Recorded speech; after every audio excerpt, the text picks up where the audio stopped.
mortality rate of 1.71%. Titingnan natin ang mga rehiyon na pinanggalingan ng mga bagong kaso kahapon, kasama pa rin ang NCR at Calabarzon sa top 5 regions, pero ito ay accompanied by regions 2, 7, and 6. And at a more granular level, we saw top areas with new cases to be Negros Oriental, Zamboanga City, Quezon City, Isabela of Region 2, and Manila.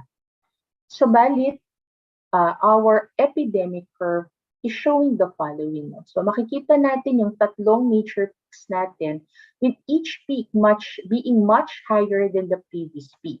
Pero in this latest peak, mapapansin natin yung mas mabilis na pagbaba ng mga kaso, at ito ay tuloy-tuloy na bumababa, subalit nitong ang mga nakaraang linggo, medyo bumagal na yung ating decline. However, our average cases per day is now at 896 cases, or 34% lower than the previous week, and it's already lower yung pinakamababa nating number of cases per day na na-observe after we peak noong August 2020, which was on December 27 to January 2 at 1,130 cases per day. So we need to sustain itong mababa, tuloy-tuloy na pagbaba ng ating mga kaso sa bawat araw. Looking at the different island groups, sila po ay sumusunod sa ating national trend, wherein there's already that continuous, albeit a slower decline in cases in the recent weeks. And for the National Capital Region, we're only averaging 204 deaths per day. And much like the national data, this is already lower than the lowest number of cases per day, which was observed noong pong December 28 to January 3 at 288 cases per day. And much like the national data and the other island groups, ito pong nakabox on red on the right, showing na meron na nga pong pagbagal doon sa pagbaba ng kaso, albeit tuloy-tuloy pa rin naman po ang pagbaba ng kaso natin. Kung titingnan naman natin ang ating risk classification based on cases, the Philippines remains to have a low-risk case classification. Una, dahil na-maintain niya ang negative 2-week growth rate, now at negative 45, and we now have an ADAR at 1.02 per 100,000 population. Pag ang ADAR na to ay bumaba na to under 1, from a low-risk classification, tayo ay bababa na rin to a minimal risk case classification. This low-risk case classification is accompanied by an equally low-risk utilization rate, wherein we have only 21.85% of our total beds for COVID occupied, at sa mga ICU beds naman, it's only at 26.57%. Along with the national risk classification, there are also other 5 provinces na low risk na din, and these are 2, CAR, NCR 9, and Mimaropa. But the rest of the regions are actually already at minimal risk case classification. At tulad ng ating national data, lahat na po ng ating rehiyon ay may utilization rate at less than 50%, both sa total bed natin at sa ating mga ICU beds. Kaya bakit nga ba nasa low risk utilization rates na tayo? In this graph and these tables, nakikita natin na dalawa ang dahilan bakit tayo naiiwan at very low utilization rates. Una, ang ating number of admissions as of November 28 is almost 2 times lower than what we saw noong July. July is a comparison month kasi ito naman yung lowest numbers natin after we peaked noong April. So we only have 8,089 admissions versus the more than 16,000 noong pong Hulyo.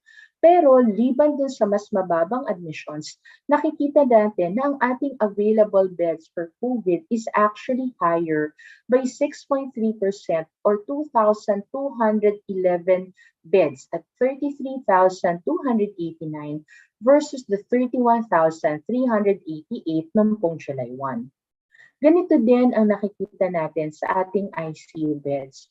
We have much lower admissions at 993, versus the 1,873 in July. So this is lower by 47%. And our number of ICU beds available for COVID is 310 beds higher than the one in July at 3,427. So napakahalaga na nakakakita tayo ng mas mataas na numero ng available beds because these are our reserves in case there will be a sudden increase in cases. We can then be able to better accommodate these sudden increases in cases if ever they do happen again. So balit yung tanong nga sa mga severe and critical, makikita natin na while the number and the proportion among the active cases seem to be much higher, nakikita na dito ang orange line, tuloy-tuloy ang pagbaba ng percent severe na kasama or among our admitted cases. It's now contributing to 18% of our total admissions. At para naman sa ating critical cases, which is the red line, nakikita natin na parang plateau, halos pareho na po nitong mga nakaraang linggo, yung percent contribution nila. And the latest as of November 21 is it's at 8% of all our admissions. Ngayon, tingnan natin ang pagbabantay naman na ginagawa para sa ating mga pending ICU admissions at non-ICU admissions. For both, hindi tayo nakakakita ng pagtaas ng ating mga pending admissions for both ICU and non-ICU. Sa mga ICU natin, ito ay naiwang under 50 in the recent 14 days. At para naman po sa mga non-ICU admissions natin, among the suspect cases, it's around 430. Pero yung mga probable at mga confirmed na non-ICU admissions na pending natin ay naiiwan at less than 200 per day. The total pending admissions is lower than what's available. So kaya nating i-accommodate ang mga pending admissions na ito. Tumungo naman tayo sa ating alert levels. In the IETF resolution po natin, meron tayong 13 lugar na under alert level 3 and under alert level 4, with Catanduanes being the only province na naka-under alert level 4.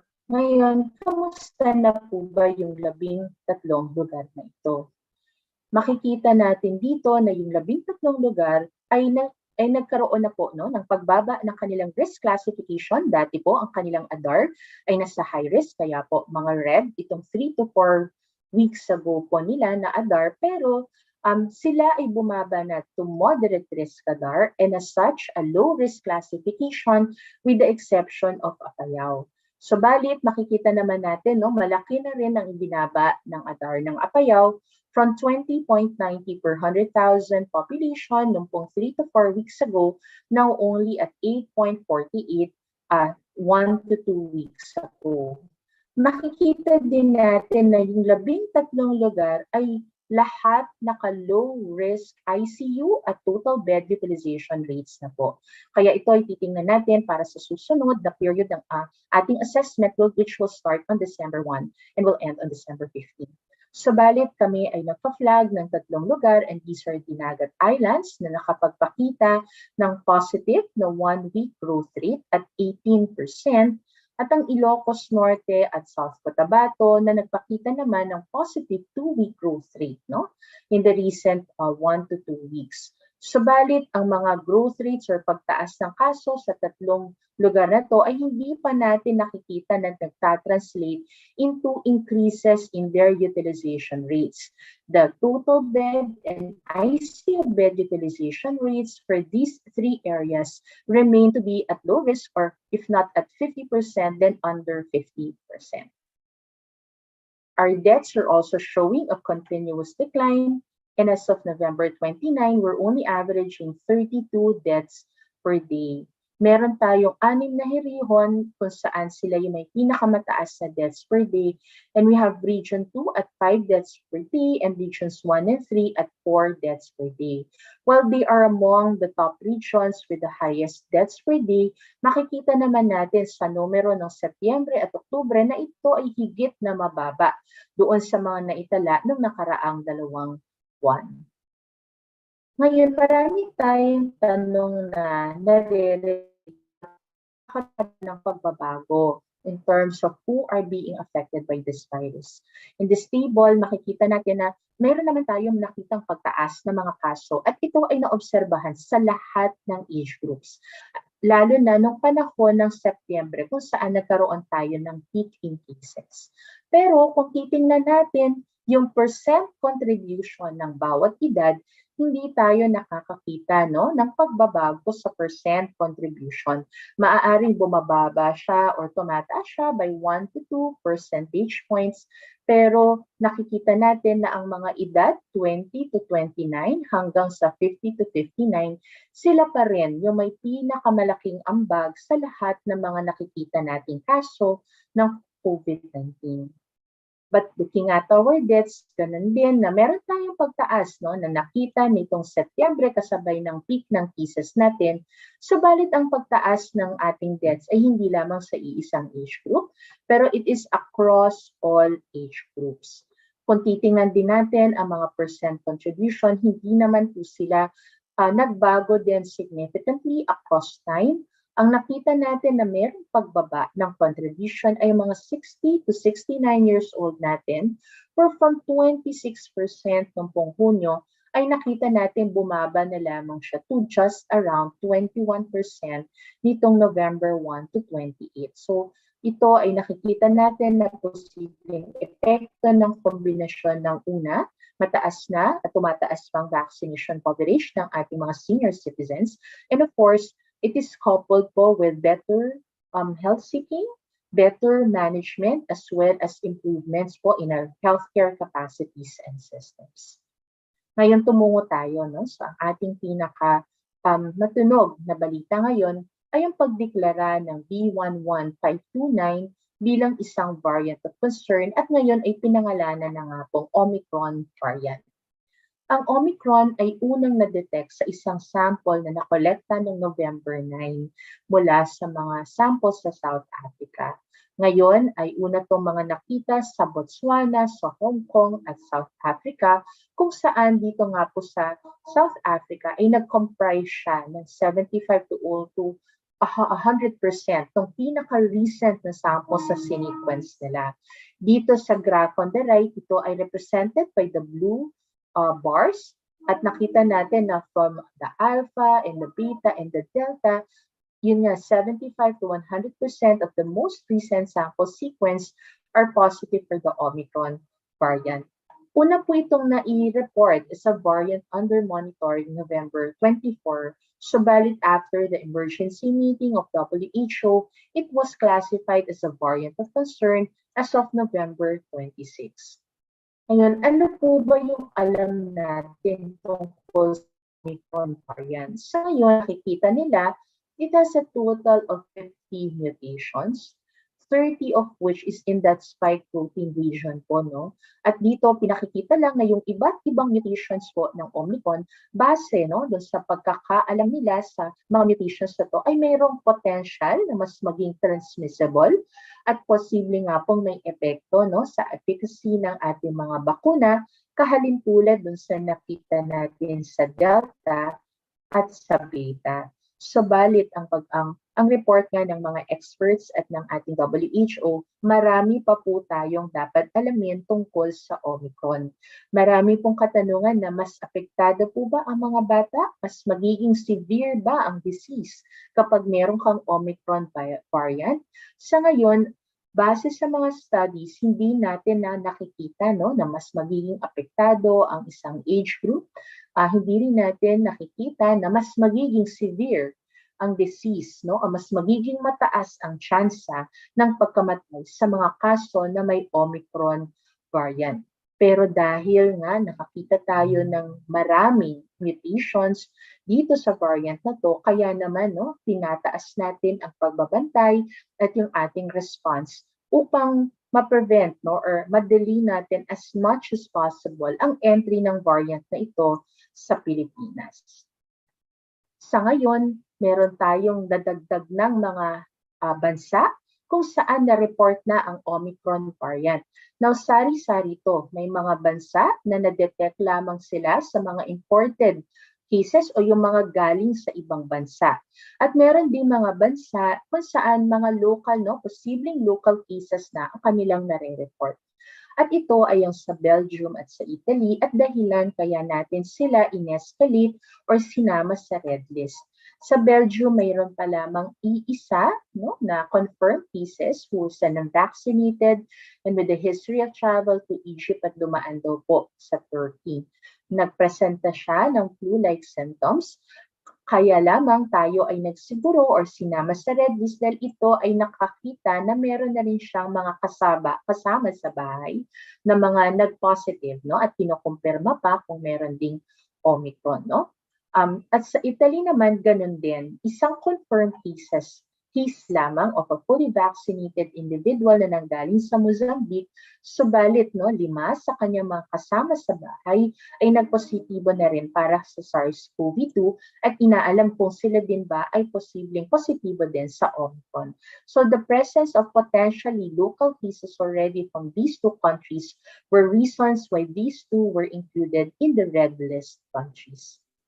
Ngayon, liban sa Pilipinas, merong 13 iba pang mga bansa na nagkaroon na rin ng mga travel bans. Karamihan ay mga bansa galing po sa African continent po natin.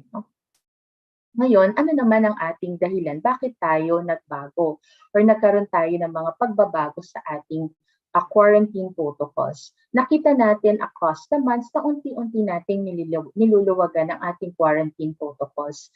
Pero kasama doon ay ang isang kondisyon na kapag tayo ay nakakita ng signals, ipa-flag natin yon at magiging dahilan para i-heighten na naman ng ating mga restrictions sa ating country protocols. At dahil nga sa pagdeklara ng Omicron as a variant of concern, at nakikita din natin na ito namang Omicron na to ay papasok hindi galing sa atin, hindi siya lalabas parang intrinsically from the Philippines pero malamang manggagaling sa ibang bansa. Kailangan talaga nating maglagay ng measures para ma-prevent natin, ma-delay natin as long as possible ang pagpasok ng Omicron sa bansa. Itong parating na holiday season, tuloy-tuloy nating unti-unting binubuksan ng ating sectors. At nakikita natin as the holiday season is just around the corner, tataas pa po ang mobility natin. At nakikita natin yung unti-unting pagbaba ng ating compliance to MPHS. At posible rin itong Desyembre ay yung pagdagsa, pagdami ng mga overseas Filipinos na gustong bumalik at mag-spend ng Christmas and New Year dito sa bansa natin. At tayo ay nababahala na may posible talagang meron delays sa pag-report ng mga additional na bansa na may nakikita ng Omicron sa kanila o di kaya may mga bansa na posibleng hindi pa ganong kataas ang kapasidad for sequencing. Kaya naman gusto natin na lahat ng arrivals natin will be properly screened, tested, and quarantined so that we can, as much as possible, detect them already in our borders and not in our communities. Kaya andon yung pagpapalakas na naman ng ating door 2 in our 4-door strategy habang pinapalakas din natin at pine-prepare natin ng ating doors 3 and 4 para kung makapasok ang Omicron at magkakaroon na naman tayo ng pagtaas ng kaso, handa ang ating system so that we minimize the number of hospitalizations, the number of severe and critical cases, as well as our fatalities. Ngayon, ang paghahanda ay hindi lamang sa ating borders, pero tayo nga sa local. Kailangan ang active case findings sa ating LGUs at ang agarang pag-report sa ating mga RESU at sa ating mga sa Department of Health ng mga pagtaas ng kaso at mga clusters, agad na pag-isolate at contact trace ng ating mga nahanap na kaso. Sa ngayon, hinihingi natin na mag-RT-PCR testing muna tayo dahil ang mga na-test gamit ng antigen ay hindi po natin isama sa ating sequencing. Tuloy-tuloy ang ating pag-sequence hindi lamang sa ating local cases, kung hindi pati sa ating mga returning overseas Filipinos. At andyan ang DILG, PNP at ang LGU to ensure that our PDITRR is implemented effectively and that we monitor and ensure compliance to our MPHS. Kasama doon yung nabanggit natin kaninang paghahanda ng ating health systems capacity para hindi ma-overwhelm ang ating mga ospital kung magkakaroon ng pagtaas ng kaso. And on the part of the sub-technical working group on data analytics ay ang paghahanda, pag-aaral kung paano i-model ang potential impact ng Omicron in our local cases. Gusto ko lamang pong ipaabot na in our border control, nadagdag natin as a metric para mailagay na red list ay yung pagkakaroon nga ng local case. Sa ngayon, temporarily, we suspended our green list protocols. At yun pong mga galing sa ban, countries na nauna nang nag-arrive ay ngayon ay tinitrace ng ating DOQ, RESUS, and DILGs para ma-assess sila at ma-test. At ang ating experts sa DOH and IETF ay tuloy-tuloy na nire-review at minomonitor ang ating situation para magkaroon tayo ng mga recommendations that will be more appropriate to this new data. Let me just end with these key messages. Again, we saw the change from most of our areas from alert level 3 to 4. Now, 96% of our areas are under alert level 2, wherein case classification as well as utilization rates are already at low to minimal risk. Pero ito yung ating pagpapaabot na marami pa tayong hindi alam sa virus na to. Pero ang alam natin ay siya ay tuloy-tuloy na nag-mutate. At ang dahilan ng tuloy-tuloy na mutation na to is because transmission is still ongoing. So how can we cut that chain of transmission? First, we really need to ensure the gains that we've had in lowering the transmission in the country and in our regions are sustained. So the heightened restrictions of our quarantine protocols are there to buy us time para mas handa tayo, para masustain natin ang lahat ng gains natin. And that really starts with the strong border surveillance and control. We need to continue to mask and comply with our MPHS regardless of our vaccination status. Kailangan ang LGUs natin ay maigting ang paghahanap ng kaso, paghahanap ng clusters, agarang pag-isolate at contact trace at pag-test. At ang huli ay ang pagbabakuna, lalo na sa mga high-risk populations natin, ng mga elderly at ang ating mga may comorbidities. Dahil nakita naman natin na more than 85% ng mga hospitalized natin ngayon ay ang mga hindi pa nabakunahan ng kumpleto. At ang ating mga severe and critical cases at ang ating mga deaths ay 1.75 to 2.6 times more likely to be among those who are unvaccinated. So with that, salamat and a good morning to everyone. Salamat po, Doc Thea, for giving us the COVID-19 National Situationer. So based po sa presentation ni Doc Thea, one important takeaway is that variants are a result of mutations that are in turn result of ongoing transmission of COVID-19 po. So habang may transmission ng COVID-19, may chance talaga na magkaroon ng variants. So MPHS, syempre, para maiwasan yung transmission ng COVID-19, mag-MPHS tayo, mag-face mask, hugas ng kamay, physical distancing, at umiwas sa mga kulob na lugar. At syempre, magpabakuna tayo ngayong National Vaccination Day. So before we start our open forum, some house rules lang po. Please raise your hand po if you have questions. So let's limit it po to 2 questions so we can give other media persons a chance to ask their questions. So pag may time pa po tayo, we can have another round of pahabol questions. Also, limit po yung questions natin to the topic presented by Doc Thea po. So for our first question, let's have Red Mendoza. Red? Hi po, good morning po, Doc Thea. Ma'am, Doc, ask ko lang po kasi naglabas po ng data si Okta kagabi na nagsasabi po na parang bakit ang taas pa rin daw po ng active cases natin ngayon? Kasi sinasabi po nila na dapat na most of the active cases daw po ngayon ay parang hanggang ngayon may leftover pa rin po ng hanggang 2020 until October 2021. They said na ang active case daw po natin ngayon dapat, as of yesterday's data, should be around 8,937, not 17,000 or a 48% reduction po. Ano po ba sabi ng DOH dito? Kasi ibig po sabihin nito, parang may marami pa rin po palang backlog na nasa active case na hindi pa rin po na na wala pa rin pong final confirmation na they are either recovered or have died.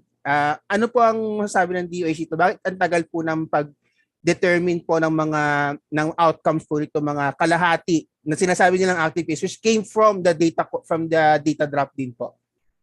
Sige, Red, salamat sa tanong. So una, nakita naman natin yung tuloy-tuloy na pagbaba ng ating active cases. Ngayon nga, 16,000 na siya. Pero paalala lamang na kung tutuusin, ang ating recovery ay dalawang klase. Una, ang mga mild and asymptomatic cases natin ay nagta-time-based recovery tayo. Meaning hindi na natin iniintay na yun ay i-report galing sa LGUs na recover na to. Pina-follow natin yung rules natin kung saan after a certain number of days, i-recover na natin ang mga mild and asymptomatic natin. Ang hindi lamang nagpa-follow ng time-based tagging ay yung mga severe and critical cases natin na ngayon ay umaabot na lamang ng 3,600. Ito yung ngayon at na-report na rin ni Secretary Harry previously na nire-reconcile natin sa ating mga hospital dahil nakakakita tayo na mas mababa ang nire-report na severe and critical sa mga hospital kumpara doon sa natala sa kaso.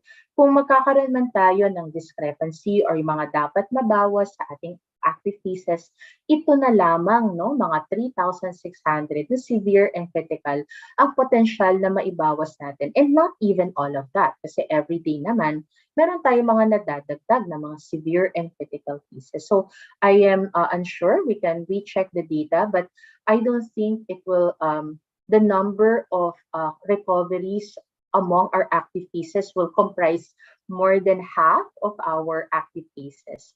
Okta is more than welcome to reach out to us so that they can show to us what was the basis of their claim na mayroong ganito karaming active cases na dapat nating ma-report as recovered.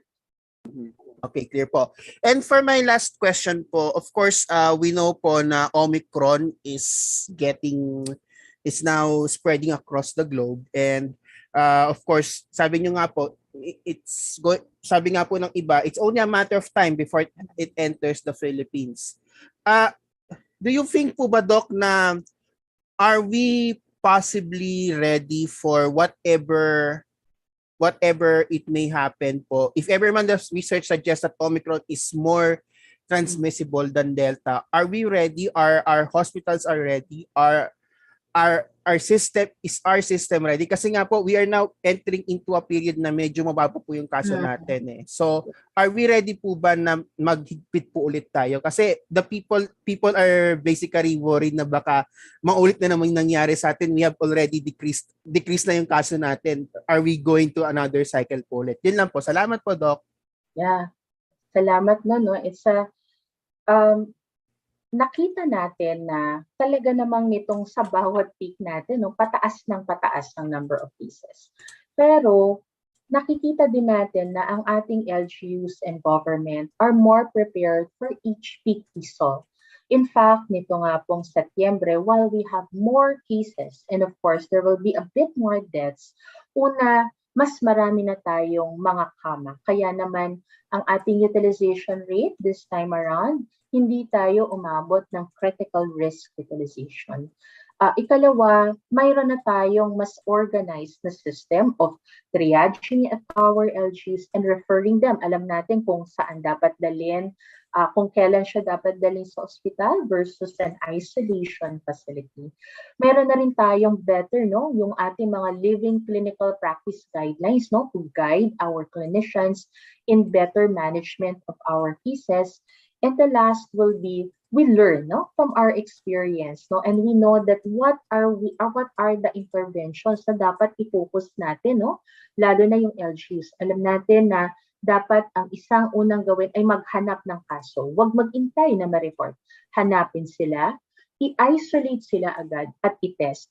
Ang contact tracing ay pwedeng sumunod, depende sa dami, kung kaunti pa gawin natin ang masinsin na contact tracing. So balik kapag madami na, ang mahalaga ay mahanap at ma-isolate ang mga kaso. So ito yung mga kind of learnings na nakuha natin, at yun ay kina-carry natin towards improvement of our response. Pero tama ka, tayo ngayon ay nasa sitwasyon where the situation or the transmission are at is at its lowest, no? At ang concern natin is yung complacency natin na kasi mababa na, so hindi na ako siguro kailangan mag-practice ng NPHS ko. Posibleng intayin ko na lang na merong bigla ang pagtaas ng kaso. Kaya andun ang panawagan ng Department of Health na ang tuloy-tuloy ng pagbaba ng kaso ay hindi signal upang tayo ay maging complacent. Dapat ngayon, pinapaigting natin ang ating compliance to NPHS at dapat ang ating mga LGUs ay tuloy-tuloy, no, yung pag-implement ng ating PDITR at lalo na ngayon na andito nga ang Omicron ay ang paghahanda ng sistema hindi lamang sa ospital pero even at our LGUs so that kung pumasok siya ay mas mabilis natin siyang ma-detect at ma-control in the future. Maraming salamat po, Doc Thea and Red. For the next question, let's have Aiko Miguel of UNTV. Aiko. Yes po, Dr. Thea. Good morning po. Dr. Thea, preliminary evidence suggests that there may be an increased risk of infection with Omicron, especially to those who had already COVID-19 before. So ano po ang ating pong babala at paalala sa ating COVID-19 survivors with this initial info po from WHO? Yeah, tama. Salamat, Aiko. No? Talaga ang ating namang pagpapaalala ay tayo man ay fully vaccinated, tayo man ay mga dati nang nagkaroon ng COVID-19, dapat magbabantay pa rin tayo. Kaya kung tayo ay nakaranas na naman ng mga COVID-19 like symptoms o di kaya tayo ay na-expose ulit, no, to a suspect, probable or confirmed case, ay yung agarang pag-isolate at pagsabi sa ating health authorities para tayo ay ma-assess at tayo ay ma-advisean kung kinakailangan nating matest at kung kinakailangan nga ay ma-isolate tayo, no? So mayroong pagbabantay pa rin, and this is regardless of our vaccination status and if we have been infected with COVID previously or not. And another question po, Dr. Thea, yung pong antigen test po natin, is it still effective to use against this variant? And meron po bang pagkakaiba yung symptoms itong Omicron compared to other variants of concern? Sa ngayon, wala namang nasasabi, no, na hindi na-detect ng antigen ang mga kaso na may Omicron variant. Pero kung napansin nyo sa aming presentasyon, tayo ay nagre-recommenda na i-shift muna natin pabalik sa RT-PCR ang ating pagtetest. Una, mababa naman ang kaso na natin at meron tayong sapat, no, na dami ng kits para gawin ng RT-PCR testing. At ikalawa, hindi kasi natin nasi-sequence ang mga samples na ginamitan ng antigen testing, no? And for your second question, as to mayroon bang mga bagong signs and symptoms, sa ngayon wala silang nakikita na unique na sign and symptom to Omicron, no? Kaya marami pang talagang dapat na pag-aralan dito. Flu-like symptoms pa rin, pero yung mga kakaiba or unique, hindi pa nila na determine kung ano yon. So we'll still follow yung paglalagnat, sipon, ubo, no, nakawala ng panlasa at pang-amoy o di kaya pananakit ng lalamunan. Iyon pa rin yung mga common na signs and symptoms na kailangan nating i-watch out. Thank you po, Dr. Thea. Thank you, Aiko. Thank you, Doc Thea. For the next question, let's have Rafael Bosano. Good morning, Doc Thea. Yung nga po, no, following developments of Omicron, yung DOH po ba or PGC, may plano po ba silang baguhin or improve yung parameters for genome sequencing para mas pataas yung possibility of detecting the variant? Yeah, good question, Rafael. No? So tayo naman, even with the lower number of cases, we have never stopped our biosurveillance, our whole genome sequencing. Pero kung napansin nyo, nag-shift tayo dun sa tinatawag namin representative sampling na hindi na yung mga targeted na may clusters or severe, kasi gusto natin makita yung profile, no, ng ating mga variants sa Pilipinas. But with this development na meron tayong Omicron na binabantayan, ang kaunting pagbabago ay yung pagpapaalala sa ating mga resus, sa ating LGUs na kailangan pag may nakita silang mga kaso na galing sa pagtaas sa mga lugar na may pagtaas ng kaso or galing sa mga clusters, ipa-prioritize ito doon sa mga sasama natin sa sequencing. Ganon din yung mga galing sa ating severe and critical cases and even, no, for our fatalities. And the last group, no, yung ating priority population is of course our ROFs. At yun ay yung pagtetest sa mga positive samples na eligible, no, for sequencing para makita at mabantayan natin kung ano yung meron sa ating mga ports of entry. And then another question, Doc. Yung pagdating naman po sa granular lockdown, meron po ba tayong figures kung ilan po yung currently under granular lockdown? Tapos meron din po ba tayong data which shows the trend to see whether the numbers have decreased or increased or remained steady po? Rafael, sa ngayon, I don't have that data with me. No? Let me get back to you on that later. Titingnan namin yung nai-report sa ating granular lockdown reporting. Ito yung isang panawagan din kasi natin noon sa ating LGUs. Nakita natin na hindi ganoon no, regular yung submission sa atin. Kaya ang kadalasang data na nai-report natin ay mula sa National Capital Region. Pero i-review namin at we'll get back to you on that, Rafael. Ha? Thank you, Doc. Thank you. Thank you, Doc Thea. For the next question, let's have Nika Hanopol of Vera Files. Nika. Hi, good morning po, Doc Thea. Can you hear me well? Okay naman. Okay, so the WHO po said that children and adolescents usually demonstrate fewer and milder symptoms of COVID-19. Are we seeing the same trend po locally sa mga children and adolescents natin, and even with the new variant of concern na Omicron detected? And siguro tuhog na lang din po na second question is, now that we have Omicron po, how important po yung vaccination sa children natin ngayon po? Thank you. Thank you, Nika. Sa ngayon, di tayo nakakakita ng pagkakaiba ng mga ipinapresentang signs and symptoms. I think yung isang mahirap kasi minsan i-assess sa bata, hindi kasi ganun pabukal. So hindi tulad ng matanda, di ba? Pag tinanong mo kung anong signs and symptoms, sasabihin niya lahat sa'yo. Pero ang bata kasi minsan base siya sa clinical eye na lang ng doktor, ano yung naobserbahan niya, kaya yun yung posibleng nare-report. Pero again, no, nakakakita tayo both symptomatic and asymptomatic cases across all age groups, at nakita naman natin sa datos natin kanina, walang pagkakaiba ng severity, no? Yung porsyento ng fatalities ay hindi pa nagbabago across all age groups. With regards to Omicron, yun yung kailangan pang idagdag na pag-aaral, no? Wala pa silang final or parang datos masyado kung mayroong una pagkakaiba sa overall na presentation ng mga kaso na may Omicron, at ikalawa, ito ba ay nagiging dahilan para mas maging malala ang pagkakasakit, at yung ikatlo, yun nabanggit mo nga, meron bang ibang presentasyon yung mga bata na may Omicron versus sa adults. So as soon as we have that data, we will share that to our kababayans and to our media partners. Sorry, Nika, did I miss any other question that you asked? Okay naman po. Okay naman. Thank you. Thank you, Nika. Thank you, Doc Thea. For the next question, let's have Chrissy Dimatulok of CNN Philippines. Chrissy. Good morning, Doc Thea. I just have two questions. First is, can our genome center actually detect the new variant? And will it also be testing for it soon po? And the second question po, what measures should be done, especially since the vaccines may be rendered useless by this variant po? Okay, thank you, Chrissy. So tayo, ang ating Philippine Genome Center ay may kakayahan, no, na ma-detect siya.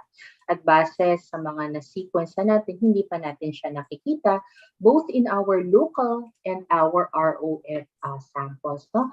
Kaya nga yung ating pananawagan sa ating LGUs at RESUs na i-ensure na agad na masasubmit ang mga samples for sequencing, lalo na yung galing sa clusters, at yung sa ating mga laboratories naman na nagtetest ng ROF, ay ang agarang pagpapadala ng mga positive samples sa ROF para makita natin, no, at ma-sequence lahat. Ngayon, with regards doon sa bakuna, yun, nakita naman natin na yung ibang mutations na ay may mga tawag natin posibleng epekto in our vaccine efficacy. Pero much like kung ano yung sintomas, anong epekto sa severity, pinag-aaralan pa ng ating experts, ano ba yung posibleng ang epekto? Talaga bang magiging dahilan para maging hindi effective ang mga vaccines natin? Ang sinasabi ng ating experts is much like Beta and Delta.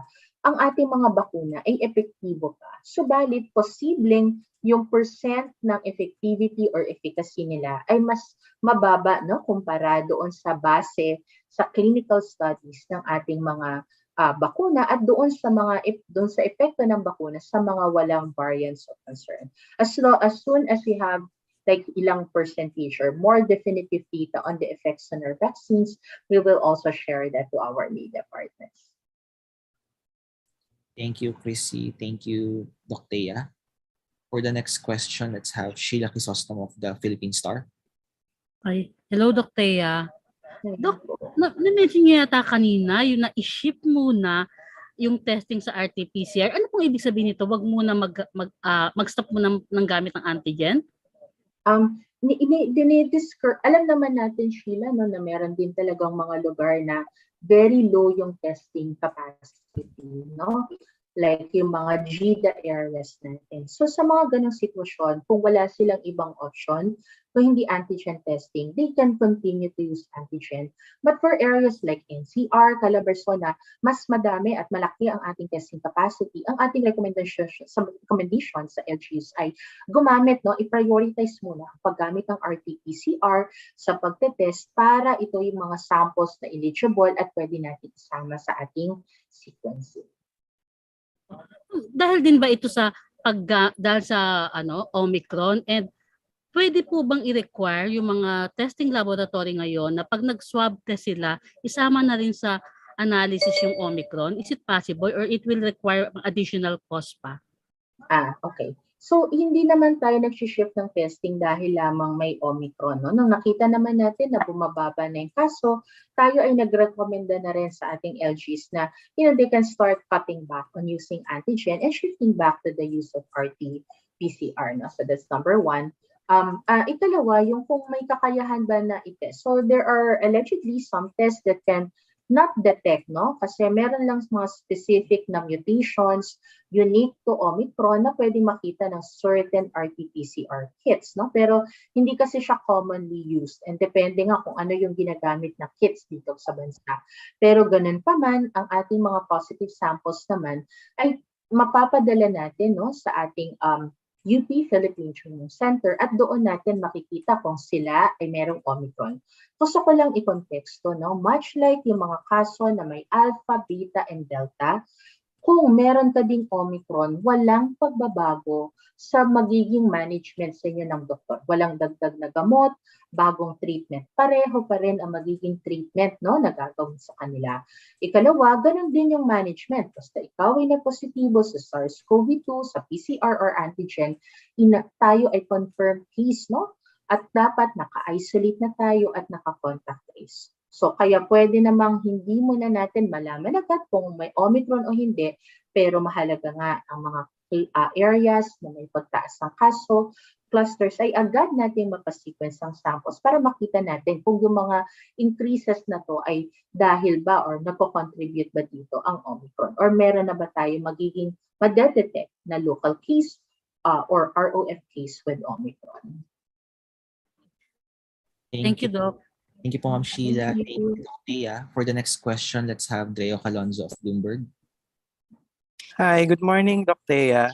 Doc, when can we expect, or how soon can we expect from the current samples po na makakapag-detect tayo nung new variant? Kasi di ba yung Delta, ang nangyari sa atin, parang na-detect na siya ng December 2020 sa India, and then na-detect natin siya July pa. So, I mean, is this ang factor po ba dito is wala talagang dumadating sa atin na variant or hindi lang natin siya na-detect?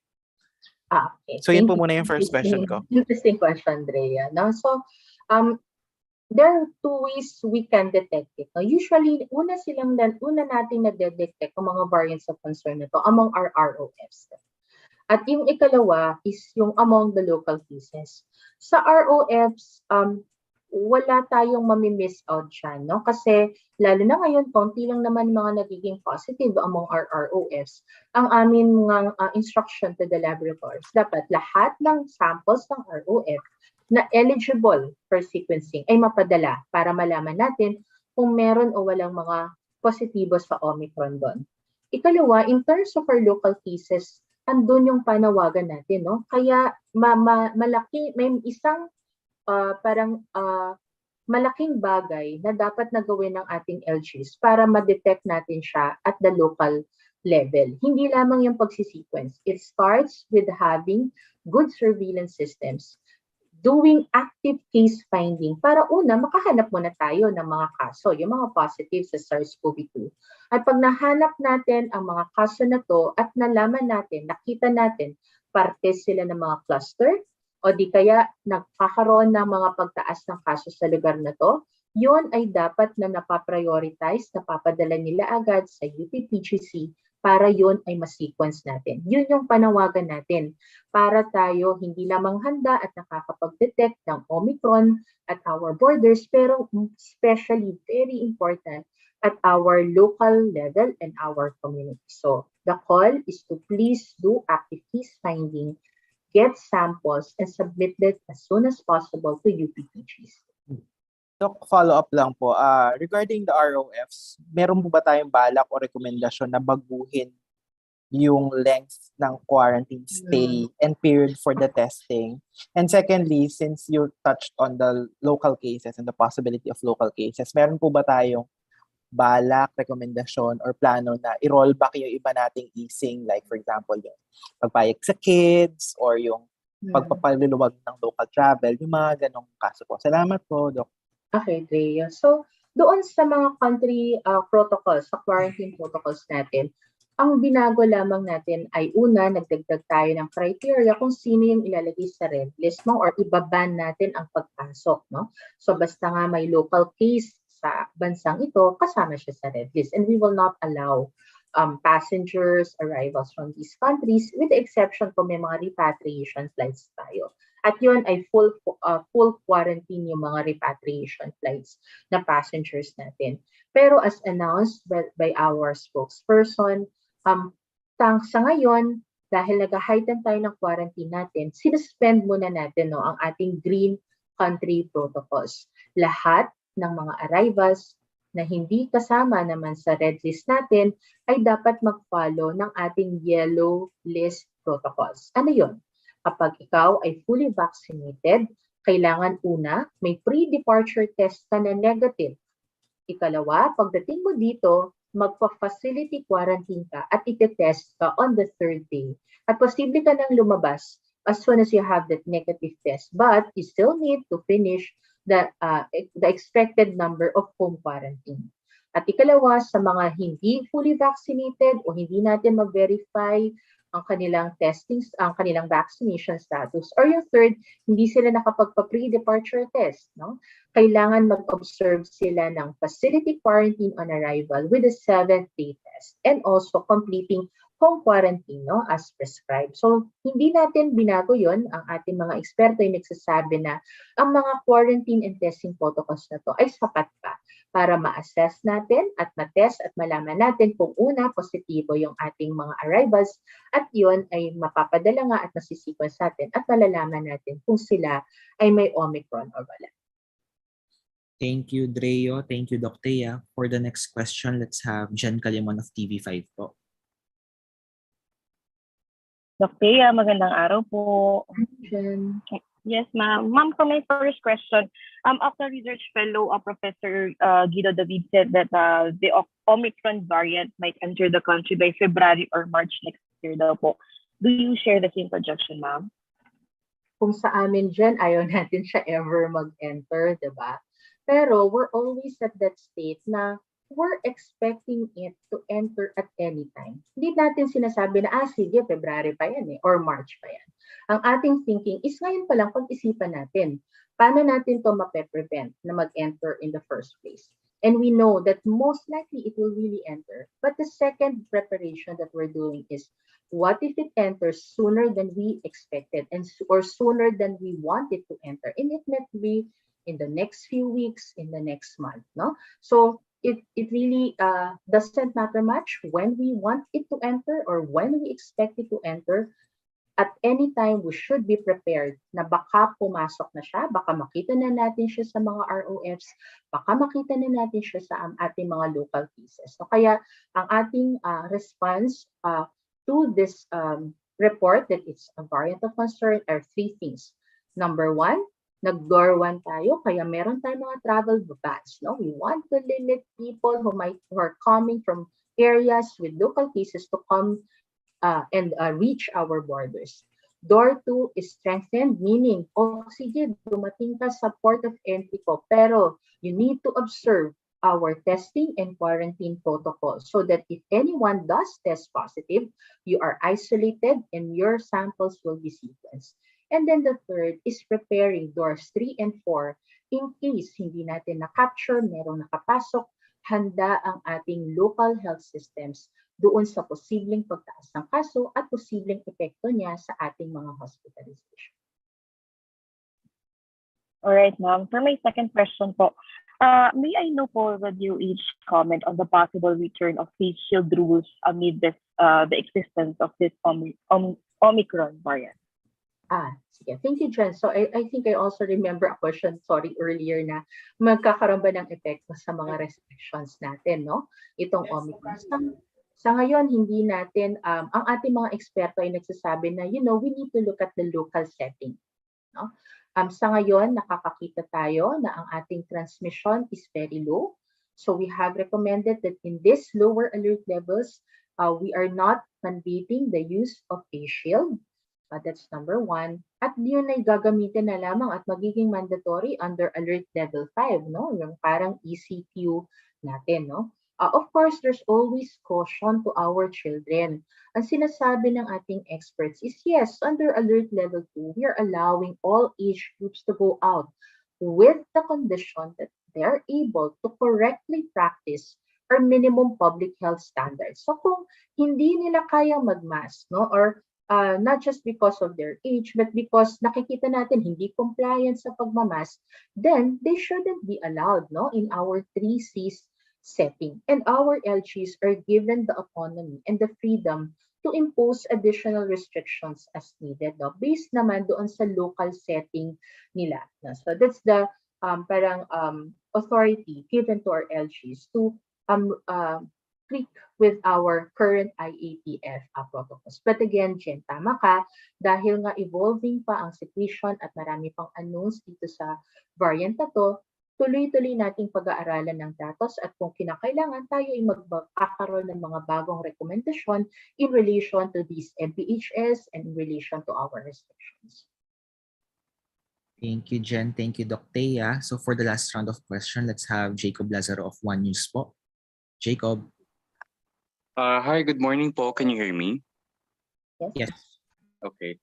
So first question lang po, tungkol po dun sa waning immunity ng vaccines. Just wanted to ask if because of this, nagiging bigger threat po ba yung Omicron? And then after that, I have a second question po. Okay. Jacob, I think when it comes to vaccination, two-pronged ang kailangan. Dalawang bagay yung kailangan nating i-address.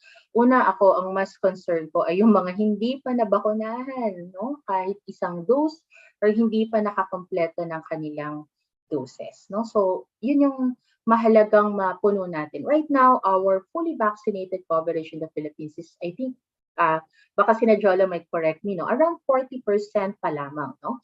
At hindi pa nga umaabot ng 70%, no? For our senior citizens. So, kailangan yun yung una nating i-address. Ensure that as large a population have been fully vaccinated as much as possible. But parallel to that is what you raised, no, as a concern, that and that is why we have booster doses, no, for our A1, A2, and A3, no, kasi nakikita natin ito ang mga populations which have the highest risk, no, they're the ones most exposed, yung mga healthcare workers natin, and our A2 and A3 are populations we want to protect kasi sila yung may highest risk of becoming severe, critical, or deaths, no, so with or without Omicron, we need to fully vaccinate everyone, as large a percentage as possible. And parallel to that is already provide booster doses to these three priority populations. Yung mga iba nating priority like A4 and the others ay pinag-aaralan pa natin kung paano sila makakasunod na when it comes to the provision of booster doses. Last question po, tungkol naman po sa contact tracing because our contact tracing this year is not really on the same level or the same capacity as it was with last year. Now, I just wanted to ask because of this looming threat and we might have lower cases, but with the looming threat of Omicron, meron po ba tayong plans on boosting it again or contact tracing capacity? Thank you. Thank you, Jacob. No? So tayo na may hindi sabi na hindi na dapat or dapat i-lower, no? Ang konsepto ng contact tracing is kailangan mahanap mo at the least your contact, the close contacts. Yung tawag nila mas commonly as the first generation contacts. So that has always been our strategy. Pero ngayon nga, mababa naman na yung kaso, they can do as intensive a contact tracing as possible. Yan ay isa sa provisions ng ating alert level na kapag alert level 2, alert level 1, i-intensify natin. Find, suyurin as much as possible, no? Hanapin mo yung mga close contacts nila at i-quarantine. At kung kaya ng ating capacity, i-test sila lahat. No? So, ganun din yung kailangan natin gawin ngayon with or without Omicron. That is the current contact tracing strategy. Pero tama ka, ito ay tuloy-tuloy nating pagpapaalala, no, sa ating LGUs na it's a team eh. Hindi siya dapat, ako maghahanap na ako ng kaso or ako magpa-contact trace, ako magte-test. It's actually a team approach where once you find cases, there should be contact tracers who will interview them, and there should be people able to already do sample collection and ensure immediate research. Sorry, one last na lang po. So far from the national government side po, wala pa po tayong plans on hiring more contact tracers. Sa pagkakaalam ko, Jacob, nadagdagan naman na. No? So yung hiningi ng DILG na additional budget because there was a lapse, no, on the budget needed, no, para makapag-hire sila ng contact tracers, ito ay na-approve, no? At tayo nga ay nakapagpadala ng additional contact tracers sa mga LGs natin. At yun ay naiwan at sila ay tuloy-tuloy na ma-hire until the end of the year. And there's still plans, no, to rehire them at the start of the year. At kasama nun ay yung ating call din, no, yung funding natin para sa mga disease surveillance officers natin so that they can work in tandem. Case finding and contact tracing, please. Thank you po. You're welcome. Thank you, Jacob. Thank you, Dr. Thea. So for questions on contact tracing, the LG is the best agency to answer this po. And that's all the questions po we can accommodate for today. Apologies po talaga. So to close our Kapihan, Dr. Thea, do you have any message po to our viewers?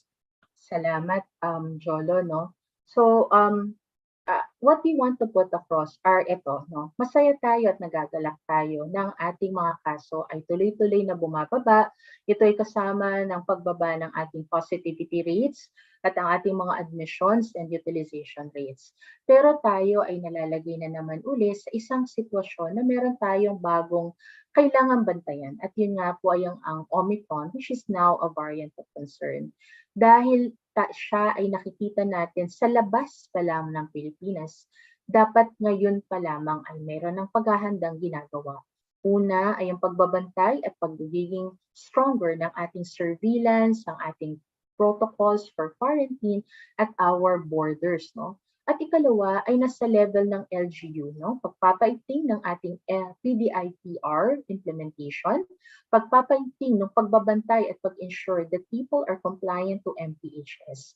Ikalawa, napakahalaga, no, ng ambag ng ating establishments at workplaces to ensure that safety protocols are there. And that's where requirements for safety seal will come in. No? But the third and one of the major contributors to our response has always been tayo, no?